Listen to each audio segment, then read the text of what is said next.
Pensemos en esto. Detrás de cada gran empresa, de cada producto que usamos día a día, hay todo un conjunto de reglas. Es como un lenguaje secreto que nos dice cómo se mide el valor de las cosas. Pues bien, hoy vamos a descifrar ese código. Y nuestra clave, nuestra hoja de ruta, va a ser algo que a lo mejor nos espera. Un examen parcial de contabilidad. Y vamos a empezar con una pregunta que parece casi de filosofía más que de finanzas, ¿eh? ¿Cómo se le pone un valor a una idea? Pensemos en una marca, en el software de una aplicación. ¿Cómo narices se contabiliza algo que literalmente no se puede tocar? Bueno, pues como era de esperar, el mundo financiero tiene un nombre para estas cosas. Así que venga, vamos a meternos de lleno en la primera sección de nuestro análisis, los activos que no se tocan. Y aquí la tenemos, la respuesta de manual. Según la norma internacional de contabilidad 38, un activo intangible es, primero, identificable, segundo, no es dinero en sí mismo, y tercero, y lo más importante, no tiene sustancia física. Esta es la regla del juego, el punto de partida. Pero ojo, no toda idea genial puede acabar en el balance de una empresa. Aquí está el quid de la cuestión, el cuándo. La regla de oro es que solo se puede reconocer como un activo si es probable que vaya a generar beneficios económicos en el futuro. Es básicamente lo que diferencia un simple hobby de un proyecto de negocio real. Y esto nos lleva directos al siguiente puzzle. A ver, imaginemos una empresa que está creando algo totalmente nuevo. ¿Cómo distinguen las reglas contables entre la fase de explorar ideas y la de construir algo de verdad? Vamos a ver cómo se resuelve esto. Esta tabla lo explica a la perfección. A la izquierda tenemos la fase de investigación. Podríamos pensar en ella como el laboratorio, la experimentación pura y dura. Pues bien, las normas dicen que esto siempre es un gasto. Va directo a la cuenta de resultados y punto. Pero a la derecha tenemos la fase de desarrollo. Aquí es cuando ya tenemos un plan viable entre manos.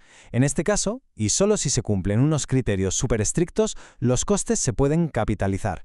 O sea, convertirlos en un activo intangible. La palabra clave al final es viabilidad.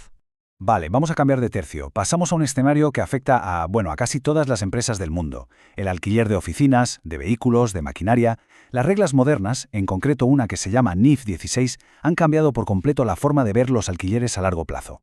Entonces, ahí va la pregunta del millón. Si una empresa firma un contrato para alquilar sus oficinas durante, 5 años, ¿qué tiene que apuntar en sus libros según esta norma, la NIF 16? Y aquí viene lo que a muchos les sorprende.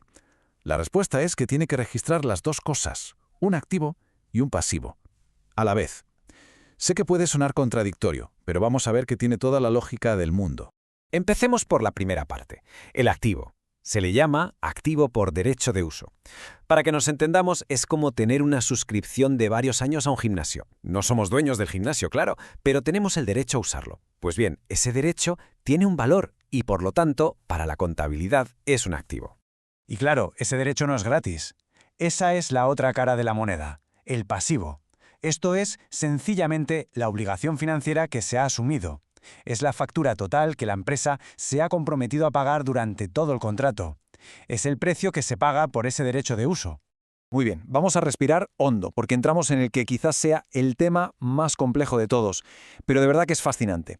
Podríamos llamarlo el impuesto del mañana. Y todo este lío nace de un conflicto entre dos mundos, el de las reglas de la contabilidad y el de las reglas de Hacienda. La clave de todo esto está en un concepto llamado diferencia temporaria.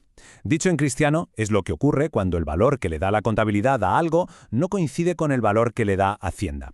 Y se llama temporaria porque, en teoría, con el tiempo esa diferencia se acabará corrigiendo.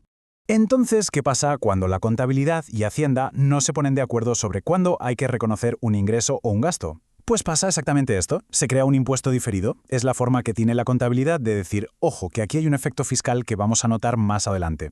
Y ese efecto futuro puede ir en dos direcciones. Si la diferencia va a significar que en el futuro se pagarán menos impuestos, por ejemplo porque se podrán deducir más gastos, pues se registra un activo por impuesto diferido. Es como si hubiéramos pagado a cuenta Hacienda. En cambio, si va a tocar pagar más impuestos en el futuro, se registra un pasivo por impuesto diferido. Pensemos en ello como una factura de impuestos que sabemos que va a llegar, pero que todavía no está al cobro. Hemos visto activos que no se tocan, alquileres, impuestos que se pagan mañana, un montón de reglas complejas. Y todo esto nos lleva a la pregunta final, que quizá es la más importante de todas. ¿Para qué sirve todo esto? ¿Cuál es el objetivo de tanto lío? Pues la respuesta, en el fondo, es bastante sencilla. El objetivo de toda esta arquitectura de normas internacionales es buscar dos cosas fundamentales: uniformidad y transparencia. Vamos a desglosarlo un poco. Se trata de crear un lenguaje que sea común para que un inversor de Japón pueda entender las cuentas de una empresa española sin problemas. Se trata de aumentar la confianza, de poder comparar de verdad una empresa con su competencia internacional. Y sobre todo, se trata de obligar a las empresas a revelar información, a que la historia que cuentan sus números sea lo más completa y fiel a la realidad que sea posible.